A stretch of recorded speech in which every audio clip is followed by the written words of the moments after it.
বিবাহিত জীবনটা আসলে কেমন এটা আমার জানা খুব ইচ্ছা। অনেকে বলে যে বিবাহিত জীবন সে আনন্দময়, আবার কেউ বলে যে বিবাহিত জীবনটা একটা যন্ত্রণাদায়ক। কোন দিকে আমার যাওয়া উচিত?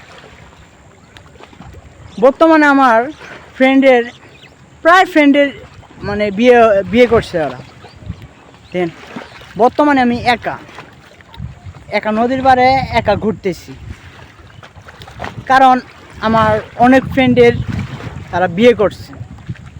আগে যখন ওরা অবিবাহিত ছিল, তারা যখন জব করতো শহরে, তারা বাড়িতে আসার আগে আমার ফোন দিত, তে বলতো যে বন্ধু কই তুই, আমি তো বাড়িতে যাচ্ছি, আড্ডা হবে অনেক। ওরা তখন বাড়িতে আসলে অনেক আড্ডা দিতাম। কিন্তু এখন তারা বিয়ে করার পর তাদের দেখা যায় না, একদমই দেখা পাওয়া যায় না। তাদের যদি মাঝে সাথে ফোন দিয়ে বলি যে কই তুই, তো ওদের কোনো খোঁজখবর নেই, কিছু নেই, কই থাকস তোরা। ওরা বলে দেখ বন্ধু বিয়ে শাদি করছে আর সেভাবে হয় না, বউ যাইতে দেন না, হাবি যাবি, মানে অনেক অনেক কথা। এখন কোন দিকে যাওয়া উচিত আপনারা কমেন্টে জানান।